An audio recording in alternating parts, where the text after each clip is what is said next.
A graça e a paz a todos. A graça e a paz, Pastor João. Seja bem-vindo. A graça e a paz, Suzana. A graça e a paz, irmãos. Muito bom, Escola Bíblica Dominical, esse livro. Né, como havia dito nas lições iniciais, era um outro teor, um outro rumo, né? Uma outra forma de pensar agora, mas tem sido bênção até aqui. Glória a Deus, pastor. E hoje, dia 9 de maio, estamos no capítulo 6, pastor. Olha só, está passando rápido, capítulo 6. E hoje nós vamos estudar sobre a autossuficiência de Deus. Está nas páginas 69 a 77. E, pastor João, o versículo de hoje é um versículo, vamos dizer assim, aquele versículo que chama ao louvor, à adoração. Eu gosto de recitar esse versículo, eu gosto de ler e meditar sobre esse versículo. Falando em Apocalipse, né, pastor? Ali, quando nós falamos em Apocalipse, a adoração ao Cordeiro, né, quando diz a soberania de Deus ali, sendo, como diz, né, manifestado a todas as nações, é muito bom. Mas vamos lá, pastor. Nosso texto está em Apocalipse 4, versículo 10 e 11. Os 24 anciãos prostravam-se diante do que estava sentado sobre o trono e adoravam o que vive para todo sempre. E lançavam as suas coroas diante do trono, dizendo: Digno és, Senhor, de receber glória e honra e poder, porque tu criaste todas as coisas e por tua vontade são e foram criadas. Pastor João, o que mais falar desse versículo? Entendi a pergunta. O que mais falar desse versículo, pastor? Porque ele já tá. diz tudo. Eu estava me lembrando dele, porque eu gosto muito dele na hora do louvor, né? Sim. Visão de João. E é interessante Apocalipse, porque tem muitas pessoas que têm o livro de Apocalipse como um livro de terror. Não é? Né? Principalmente novo convertido. As pessoas chegam com a visão espiritualizada de Apocalipse, que não vai ler não, que tem medo. Mas eu penso assim, quando Deus terminou toda a revelação, ele falou assim, falta a cereja desse bolo. Não é? E a revelação de Deus, da pessoa de Deus, de quem é Deus, do que vamos ver quando chegar no céu, foi Apocalipse. A coroa tinha que ser o último livro mesmo. Né? Não sei quem colocou ele em último lugar lá não, mas tinha que ser. Né? Tá perfeito ali, e a revelação gloriosa do trono de Deus, né? Visão de João. E é incrível. E nós estamos falando aqui, né, pastor, né, sobre mais um atributo de Deus. Né? E nós vamos para o tópico 1, pastor, que está na página 69. O que quer que Deus seja e tudo o que Ele é por si só. Toda a vida está em Deus e vem de Deus, da mais baixa forma de vida até a vida de um serafim. Pastor, a gente não pode deixar de falar, né, da doutrina da seidade, né, que é a doutrina que fala da independência de Deus das coisas que Ele criou. A vida está em Deus. Deus, ele é autossuficiente em si mesmo, né? O seu poder emana de si mesmo. Para nós, criaturas limitadas, é difícil o conceito, mas ao mesmo tempo o conceito traz, né, paz, traz aos nossos corações ali refrigério de saber desse Deus soberano e criador, autossuficiente, que não depende de nada que criou. Eu acho interessante, porque a cadência que Tozer usa, nós temos aí diversas teologias sistemáticas, né? Nós temos como apoio da nossa lição aí, do D.A. Carson, né? Não, J. Parker. J. Parker. Eu sempre misturei com D.A. Carson. Do J. Parker, nós estamos aí com a teologia sistemática, teologia concisa como apoio, mas temos a do Langston, do Gruden, Berkhoff. Sim. E aí vai. E cada um coloca numa sequência os atributos de Deus para serem estudados. Verdade. Tozer colocou, eu achei interessante, essa semana eu estava pensando nisso, a trindade, depois a autoexistência e a autossuficiência. Certamente foi proposital, né? A gente compreende Deus nas três pessoas, né? Que já é diríamos assim, uma comunidade, Não é? Né, uma companhia limitada, né, incrivelmente poderosa, e aí cai na autoexistência, quer dizer, não tem nem início nem fim, a gente não consegue mensurar, vocês falaram na outra lição, e cai na autossuficiência. né? A impressão que eu tenho é que Tozer queria elucidar de forma gloriosa a grandeza da majestade de Deus e de como ele é acima da criação, né? Especificamente da criação racional, que é o homem. Né? E aí você lê um pouco de cada religião e tudo. Nós estamos no mês do Ramadã e eu estou dedicando esse mês para estudar o islamismo. Eu não conhecia muito superficial, ainda é superficial, mas eu parei para dar uma lida. Eu faço esses tempos, assim, quando dá esses insights nesses tempos, eu dou uma lida. E vendo a revelação, como cada religião, como cada segmento teve a sua revelação do seu Deus, eu fico impressionado como nós, evangélicos, temos esse privilégio e, definitivamente, como Tozer diz, e o John Bunyan diz isso também, que a gente só vai conhecer, né, se realmente Deus se mostrar. Sim. Porque o nosso Deus, diferentemente do Deus das demais religiões, é vivo. Né? Ele mesmo fala isso dele, o Salmo, né? Os deuses das nações são pedras, são pau, tem boca, mas não falam, tem mãos, mas não pegam, tem pés, mas não andam.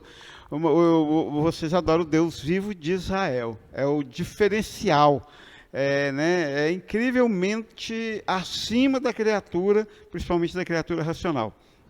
Então, definitivamente, é muita arrogância do homem querer ser igual a Deus, achar que compreende Deus, achar que pode colocar Deus numa caixinha e dizer o que ele pode e o que ele não pode. Né?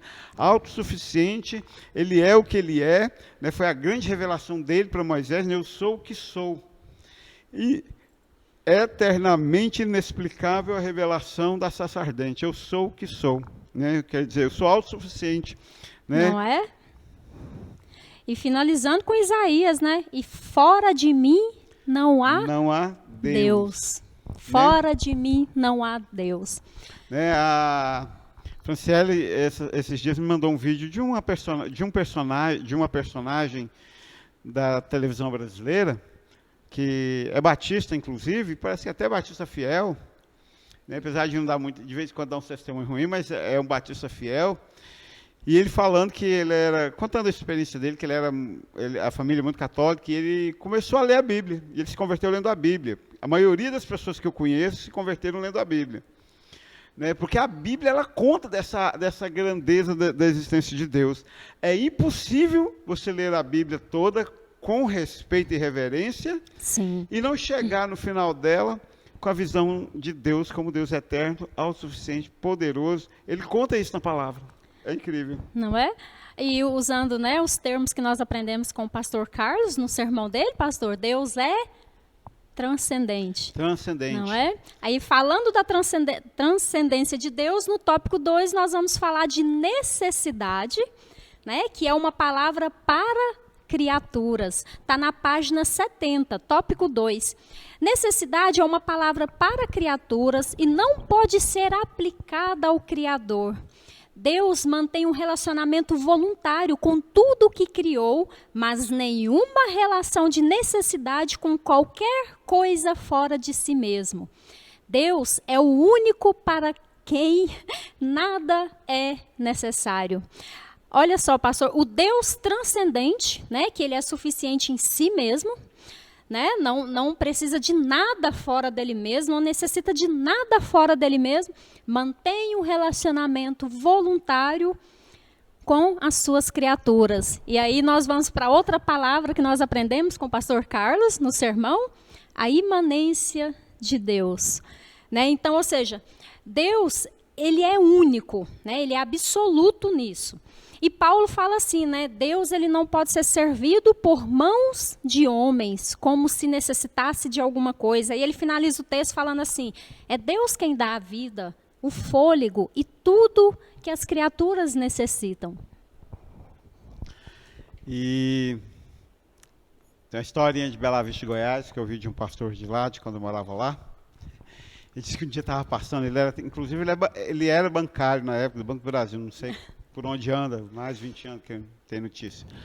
Mas, enfim, ele contando que ele estava descendo a avenida para ir trabalhar, ele era pastor de uma outra igreja lá, e banco é uma vitrine, assim como escola, você fica muito conhecido, muitas pessoas te conhecem. E às vezes isso é bom e às vezes isso é ruim. E ele está descendo e uma figura de Bela Vista estava subindo e cumprimentou: "Oh, bom dia, pastor." Ele falou: "Bom dia, depois você vai lá na igreja." Aí a pessoa respondeu: "Vou sim, depois vou lá dar uma forcinha para vocês." E ele foi e ele voltou, chamou: "Vem cá, não vai não. Não vai não, porque essa coisa de dar forcinha para Deus é perigosa. Pode ser que Deus ande com você e te mate antes de você chegar lá. Não vai não. É? A igreja não precisa de forcinha sua, muito menos Deus." Então nós temos uma tendência criatura de achar, né, que Deus está mendigando. Eu sempre gosto de falar isso, né? Que o dia que provarem para mim que Jesus Cristo está mendigando adoração e amor de gente salafrária, eu largo de crer.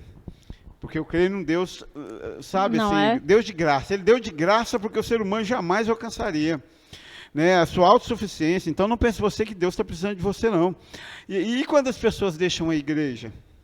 Com aquele ar de que agora eu libertei a minha mente, eu não estou mais preso a esse Deus. Né? Poxa, meu filho, Deus não precisa. Né? Eu gosto mais disso. Isso é a minha cara, esse tópico 2, né?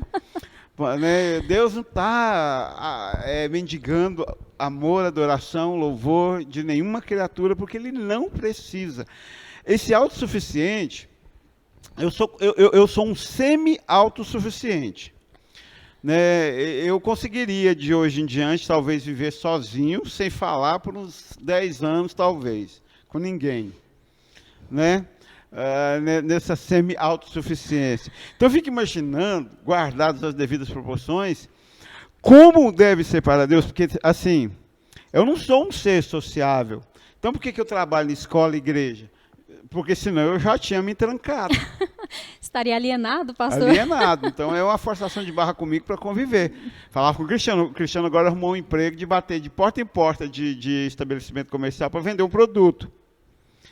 Eu morreria de fome. Eu não dou conta de chegar, bater numa loja, alguém que eu não conheço, para ofertar um produto. Se eu fosse bancário e tivesse que vender os produtos, eu seria demitido. Eu não dou conta. A gente aprende, pastor.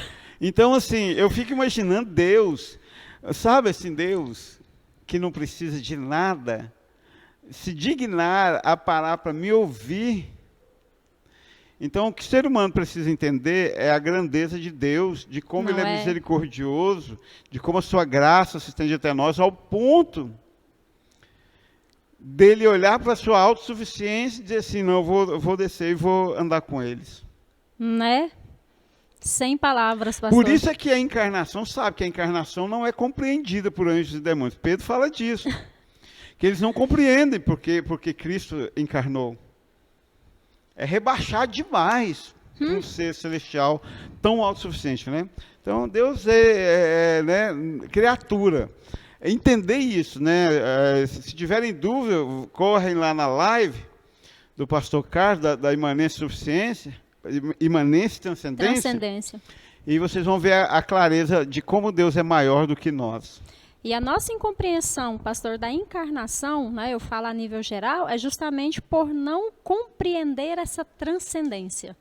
Né? Somos tão limitados e, como diz, complexos, frágeis, né? Então, a Valnice Milhomes, quando ela era normal ainda, espero que ela não rasteie o nome dela aí no YouTube e veja esse vídeo. Mas quando ela fazia bom material, ela já fez bom material. Hoje ela está apagada no mapa, né, e tudo e tá.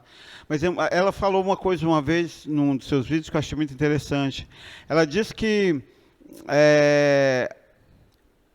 a visão que os demônios têm de Deus é diferente das que nós temos.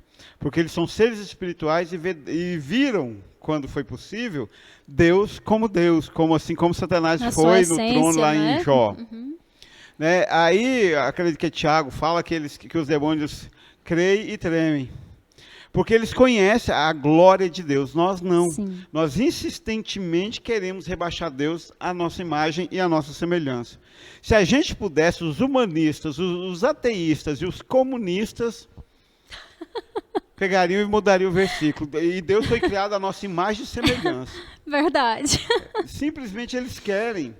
Né? Eu vejo isso muito, eu tenho uns parentes comunistas, eles não vão ver o vídeo, mas eles querem rebaixar Deus como se Deus fosse igual a nós. E eles querem falar de Deus como se estivesse falando do vizinho. Não, ele é autossuficiente. Criatura não se compara, ele não tem nenhuma necessidade. Eu acho isso muito glorioso. Bom, no próximo tópico, pastor, pastor, dando continuidade ao que o senhor falou, na página 72, tópico 3. O cristianismo do século XX condenou Deus à caridade. Nossa autoimagem é tão elevada que achamos que Deus precisa de nós. Olha aí o que o senhor acabou de falar, pastor. Adiantei o ponto. Não é? Não, mas olha só, pastor, quando nós estávamos falando ali, né, na outra lição, né, sobre o homem, né, quando o homem caiu.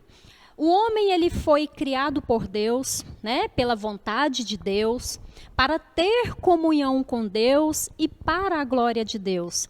E mesmo assim, o homem escolheu buscar a glória da criatura, né? Mesmo diante ali de tudo isso, igual nós falamos ali de Adão e Eva. Adão e Eva estavam em estado de santidade. Eles não tinham uma inclinação para o mal, eles estavam na presença de Deus, né? E mesmo assim, eles ainda escolheram a glória da criatura, né? Ser como Deus, né? Conhecer como Deus.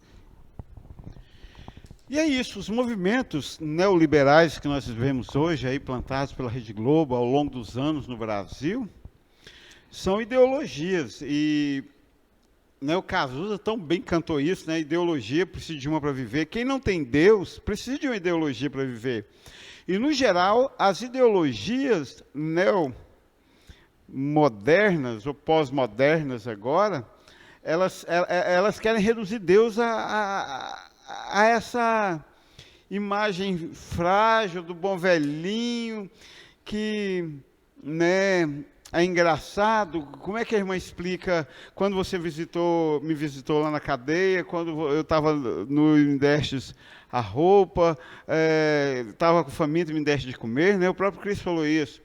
Pegam isso para dizer que Deus é um Deus que nós precisamos fazer a caridade, né? Não é? Nós precisamos fazer caridade para o povo de Deus, porque o povo de Deus é um povo fracassado, tem que dar esmola, né? Tem que ser, nós não podemos falar, né? Se um cristão falar que é favorável à pena de morte. E eu defendia isso, porque é tudo em nome de um Deus que virou a nossa imagem. Não é? Né? E no cursinho pré-vestibular, quando eu trabalho no cursinho pré-vestibular, fala, todo mundo é contra a pena de morte, até chegar em casa e um maloqueiro, vagabundo, sem vergonha, drogado, tiver violentado e matado o seu filho de 7, 8 anos de idade. Nesse exato momento, você passa a ser favorável à pena de morte, e, aliás, com um adendo. Não só a pena de morte, mas a vingança com as próprias mãos, que se você pegar, você mata. Verdade. Né? Eu estava brincando com o pastor, né? Assim, eu estava falando sério, assim, Deus do céu, eu fiquei meio impressionado com a violência do caso Henri Borel. E eu estava comentando com o pastor, falei assim, gente, eu acho que se eu fosse o pai, eu invadia o presídio e matava os dois. Não conseguiria resistir, sabe, assim, aquela ira, né? Então, assim, por que nós invertemos tudo, a sociedade inverteu tudo e nós não podemos nem falar isso mais? Porque Deus virou um bom velhinho, carente, né, que precisa da nossa esmola. Já viu que nos seriados, na literatura, nos seriados da televisão, normalmente Deus aparece como um mendigo pedindo a esmola, aí por isso você tem que dar a esmola para todo mendigo, que vai que um deles é Deus aparecendo para você. E eu não sei se é porque assim, foi uma lavagem cerebral muito grande lá em Bela Vista, Goiás, então eu não consigo imaginar, eu acho que Deus não apareceria para mim como um mendigo pedindo uma esmola, ele apareceria para mim como um juiz me julgando, né? Ou como o pai me chamando a razão. Essa é a minha imagem de Deus. Agora, essa coisa do século XX, esse ranço aí do pós-modernismo aí, de que Deus é essa pessoa que precisa da nossa assistência, né, é uma brincadeira, né? Eu já cheguei a me sentir culpado quando as pessoas saem da igreja, porque se eu fosse um pastor, eu ajoelharia ali no meu banco e ficaria 3 semanas derramando lágrimas por aquela pessoa. No geral, eu só digo, vá, a porta continua aberta, mas tome cuidado, porque Deus não precisa de você. Agora, você precisa de Deus. A igreja não precisa de você. Você precisa da igreja. Um exemplo, pastor, que causa muitos conflitos, né? E as pessoas não leem as escrituras quando Deus fala, né? Eu sou quem sou, terei misericórdia de quem eu quiser ter misericórdia. A eleição. Será que Não o calvinismo é baseado na autossuficiência de Deus? Não, e me explique o fato de que até o ímpio foi criado para o dia do juízo. Mas as pessoas acham que Deus tem a obrigação de salvar a todos. Né? O que a paternidade muda? Eu vejo que há uma luta, eu vou falar da minha experiência, né, porque a paternidade vai ser uma coisa meio imposta, meio tribulada, meio aconteceu, né? O povo fala de gravidez indesejada, né? Ou não planejada. Não é indesejada que eu quero dizer, não planejada. Não planejada. Né? No meu caso, a paternidade foi não planejada, ao contrário, né? Quebrou os planos. Toma que o filho é teu. Toma que o filho é teu. E aí você acorda no outro dia e olha para um ser e pensa, meu Deus, e se ele não foi escolhido por Deus? E aí o povo acha assim, agora ele vai ficar mais mole e não julgar tanto as famílias da igreja. Só que piorou. Porque aí, o dia que eu compreendi essa dor, de que talvez o Iago não seja escolhido por Deus, aí eu pensei assim, o que o Emerson, mas a Suzana estava fazendo esses anos todos, vendo os filhos deles crescerem sem nunca ter pensado nisso? Não, pensei muito. E aí eu comecei a pensar sobre cada um da igreja. E aí a minha ira com relação ao povo da igreja, como eles vivem, como eles dão mau testemunho para os filhos, aumentou 200 milhões de vezes. Então o povo fala assim, o pastor está mais calmo. Não, o pastor está mais irado. É porque agora, se eu for agir, eu vou matar. Né? Então, assim, eu tive que me conter mais. Porque definitivamente eu estou vendo as pessoas brincarem, né? Porque definitivamente a eleição é da autossuficiência de Deus. Né? É glorioso como Deus é superior e maior e Ele pode. Não é? Sabe a máxima do iluminismo francês, querer é poder? Isso só funciona, meu querido, para Deus. Nós, meros mortais, não é assim não. Não é assim que a banda toca. Né, pastor? Agora, com Deus é assim? Né? Ele não é essa imagem de caridade que nós temos, não. Esse Papai Noel que tão vendido, não. Né? É bem mais elevado. E ele não precisa de nós. Bom, no tópico 4 da página 74, a religião cristã tem a ver com Deus e com o homem, né? Vírgula, mas seu ponto focal é Deus, não o homem. O ensinamento mais enfático da Bíblia é que Deus existe por si só e o homem para a sua glória. Pastor, tem muita Bíblia invertida por aí, não tem não? Estou falando. Inverteram bastante esses termos, pastor. Aliás, vocês conferem aí, Gênesis 1:27, não está escrito, o homem diz, façamos Deus a nossa imagem e semelhança. Pode ser que algumas Bíblias estão vindo já editadas assim. E é interessante, pastor, eu li há um tempo atrás, o título do capítulo era Solidão de Deus. Se eu não me engano, está no livro de A.W. Pink, se eu não me engano. E aí lá falava, né, que antes, né, vamos dizer assim, antes de tudo, né, na eternidade, Deus estava só. Né? Deus estava só em unidade, subsistindo igualmente em 3 pessoas, como diz, satisfeito, soberano, absoluto, né? Dependente dele mesmo e nada fora dele. E aí nós, como diz, né? Na nossa limitada condição, nós achamos que Deus precisa de nós achamos que nós somos, né, o foco da Bíblia, né, o foco de tudo, no sentido ali que a glória pertence a nós. Mas a Bíblia ela é enfática nisso. Nós fomos criados para a glória de Deus. Não que Deus necessitasse de receber a nossa glória, mas nós fomos criados para a glória de Deus. Um pouco de história aí, né? Em 1929, nós tivemos 2 grandes eventos na humanidade. Sabe quais são? Lembra quais são? 1929. Não, no momento não, pastor. Um foi o nascimento do meu pai, então fica fácil de associar. E a outra foi a Grande Depressão nos Estados Unidos, por causa da decadência da indústria do aço, Sim. né? Os Rockefellers. Então, houve aí, conjuntamente a isto, a miséria da Primeira Guerra Mundial, que gerou tudo isso, e uma foi intercalando a outra. Até dizem que a Primeira Guerra Mundial foi o que alavancou a economia norte-americana na produção de armamento bélico, enfim. Com a crise de 29, então, houve mundialmente um baque na humanidade. Na sequência histórica, nós tivemos a Segunda Guerra Mundial, e conjuntamente a ela, né, que tomou, inclusive, uma proporção maior do que a própria guerra, foi o Holocausto.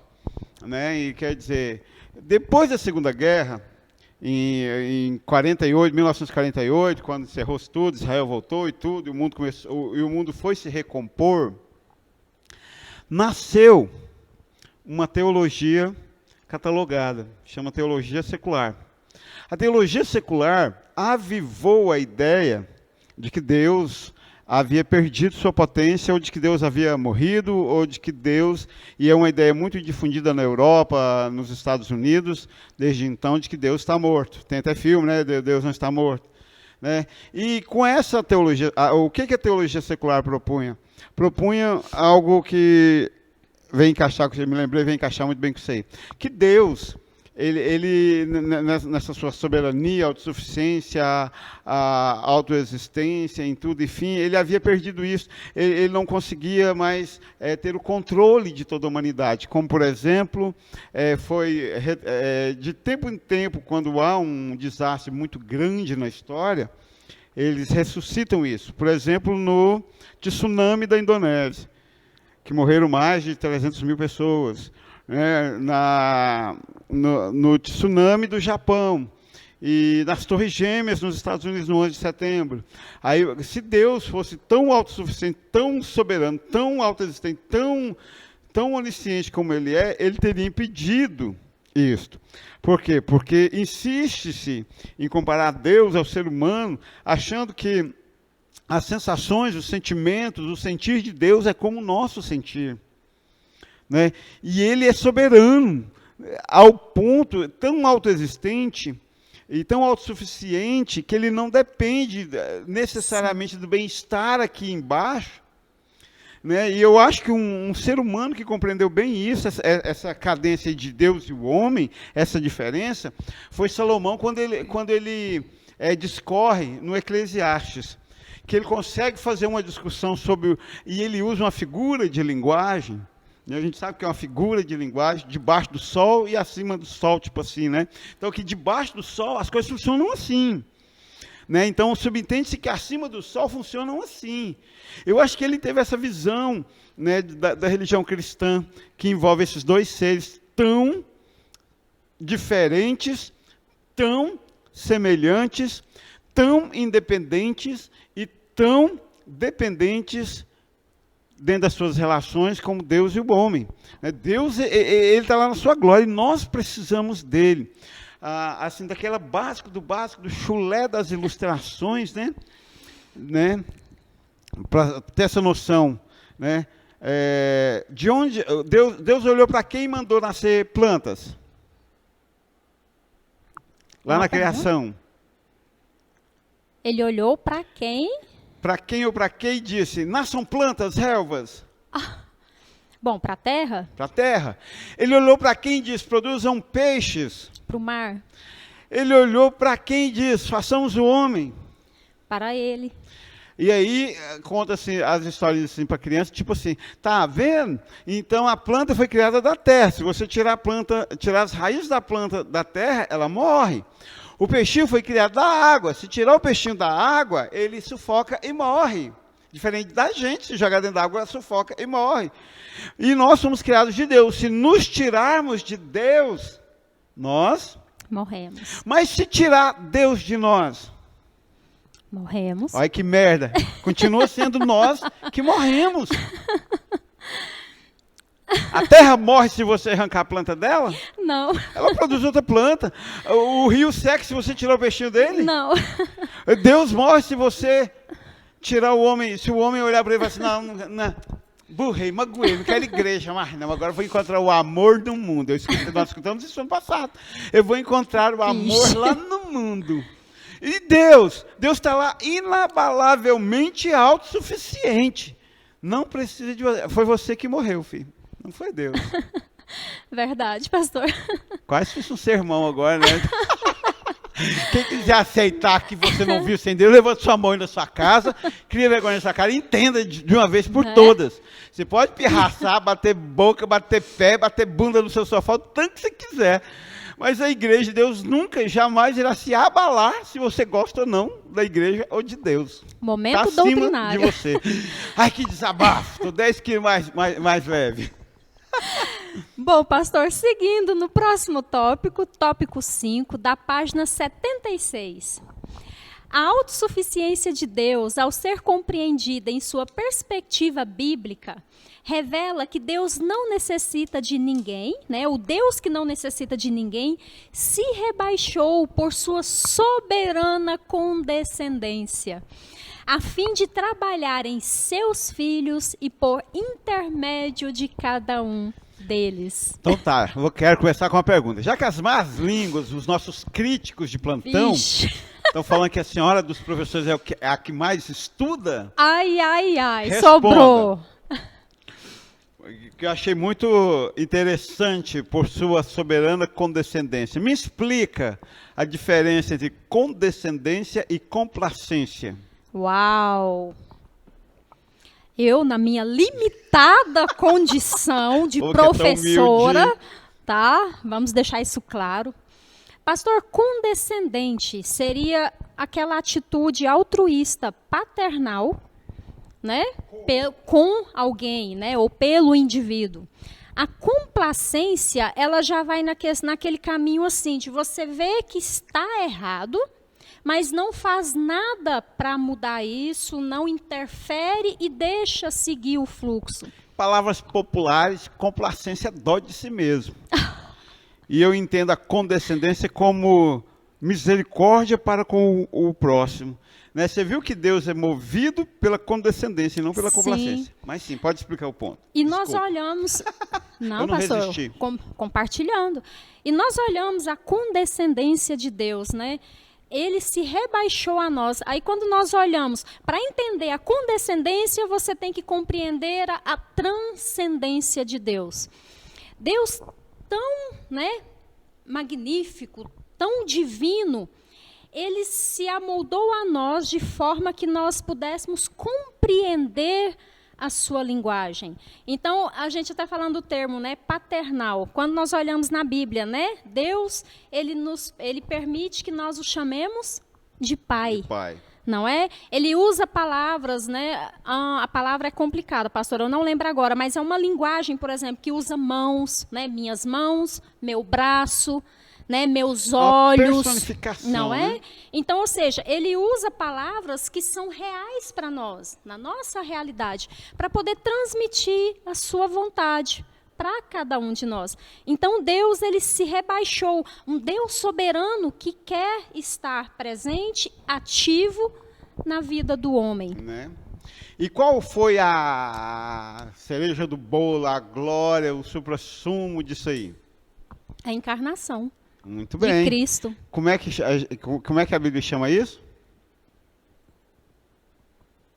Passo. Olha, às vezes o senhor quer uma palavra, passo. Não, foi dado um título a essa encarnação. Ah, o verbo se fez carne? É, como é que é o nome disso? Disso não, disso chega a ser blasfêmia.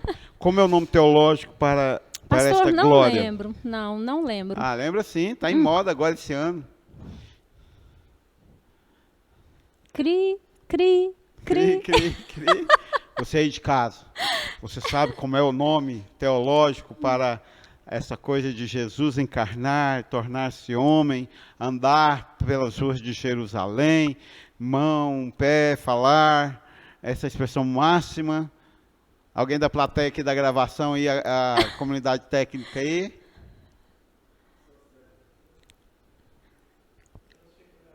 Não. O Cristiano lá na minha edição disse que é transfiguração. Pé, bomba. Pastor, não? Gente do céu. Chama-se Emanuel. Ah, Deus conosco. conosco. Ah, O suprassumo de todo esse rebaixar. Por isso que Jesus Cristo faz tremer o inferno. É o suprassumo de Deus para o homem, né? E é tão importante esse nome Emanuel, está em moda, né? Eu tenho duas colegas professores que colocaram Emanuel no nome. se o senhor tivesse falado nome de criança, é na Tá hora. na moda. É interessante que eu, se tivesse um filho hoje nascer, se eu fosse dar o nome completo, eu não colocaria. Porque o Emanuel, no grego, é Deus conosco, é Deus entre os homens. Então, é necessário que o nome do anticristo tenha Emanuel. Por isso, houve um grande rebuliço no mundo pensante gospel cristão, que o Emmanuel Macron, presidente da França, está entre os possíveis candidatos a anticristo, se for a manifestação por esses dias, né? Ele se encaixa em diversos itens, inclusive do nome. Mas, voltando a Deus, mas o que importa é que é o nome de Jesus Cristo, né? Emmanuel, Deus conosco. É engraçado porque, ao mesmo tempo que parece, né?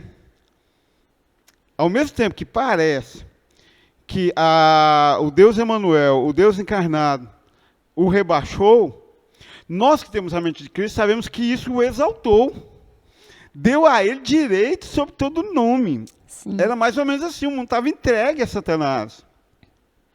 Aí quando ele entra pela porta, né, que foi o nascimento de mulher, ele agora é filho do homem. Ele pode tomar posse da terra. Porque antigamente, antes do homem cair, tinha sido dado ao seu ancestral Adão. Então é incrível, porque a encarnação, o Deus conosco, não enfraquece a autossuficiência de Deus, não faz dele um Deus fraco que vem aqui mendigar a adoração humana. Ao contrário, ele é tão autossuficiente que ele pôde se rebaixar. Né, o pastor Carlos citaria, se ele estivesse aqui agora, a gente está falando muito nele, né? Mas ele é uma boa referência. Ele adora citar um príncipe de Nova York, que agora até saiu o 2, viu, pastor? Assiste o 2. Um príncipe de Nova York era isso. Veio um príncipe da África com seu escravo, seu serviçal, para Nova York para arrumar uma noiva. Mas o escravo, e ele foi ser atendente numa lanchonete do McDonald's. Mas o escravo morria de ter que lavar os pratos, porque isso rebaixava ele, mas o príncipe não. E até me lembro que o pastor pregou um sermão sobre o príncipe de Nova York, lá em Bela Vista, Goiás, muitos anos atrás, falando que nós somos o filho do rei. Então, Jesus Cristo, como filho do rei, ele não se sentiu rebaixado de ser igual a nós. Acho isso autossuficiente demais, né? Não é? E quando nós olhamos, pastor, né, a autossuficiência de Deus, Deus é tão autossuficiente que a justiça dele demandava que a dívida fosse paga, não é? Então, ele providenciou o substituto, né? Um substituto que se enquadrasse na perfeição de Deus. E o que eu acho mais soberano nisso é que foi com condescendência. Não foi é? Com complacência. Ah, Jesus, nós somos tão bonitos e o homem não quer adorar a gente. Vamos bolar um planinho aqui para eles adorar a gente, para a gente ficar feliz aqui no trono? Não. Ele olhou e falou, vocês estão tão miseráveis, tão caídos, eles nunca mais conseguirão voltar. Nós vamos ter que ir lá buscar eles por misericórdia a eles. Sim. Nós também, mas eles não. Eu acho isso incrível, né? Ler Bíblia é um trem que faz bem, né? Nossa, engrandece Falei a alma, demais, né? pastor. Não, mas fechou bem, pastor. A misericórdia da cruz, né? Podemos fechar assim, a misericórdia da cruz. Pastor, foi muito bom. Finalizamos aqui essa lição, né? A próxima lição é com o pastor Edelson, né? Sim. Nos próximos atributos. Cada vez mais que nós estudamos, porque eu estava até falando isso para a Carol, pastor. Eu falei, Carol, tudo tem ônus e bônus. O fato de estar ministrando na sala de adultos, às vezes a gente pensa, né, que está trabalhando em prol do outro. Não. O bônus é todo meu. Né? O conhecimento que você adquire para poder transmitir, esse conhecimento ele não é perdido. E nos traz uma realidade mais próxima do Deus que nós servimos, né? O Deus transcendente, que na sua imanência, graça, misericórdia, habita conosco. Eu encerro usando as palavras da irmã Valda, lá de Bela Vista, Goiás. né, uma parente lá, a Valda Braga. Quando cheguei na igreja, ela disse assim, eu ia ser professor de junior, ela disse, olha, boa obra faz, porque quem quer aprender, a melhor forma de aprender é ensinar. Não é? E principalmente quando a gente está falando sobre Deus, tem que ler sobre Deus, forçar sobre Deus, é muito bom conhecer Deus. Sim. É mais fácil se relacionar com Deus quando a gente o Verdade. conhece. Verdade. Mesmo que seja migalhas da sua grandeza, mas Ele é autossuficiente. E eu entender que Ele não precisa de mim mudou minha vida. Sim. Toda a glória a Deus. A graça e a paz, A pastor graça e a João. paz, irmãos. A graça e a paz a todos. E marque seu sim.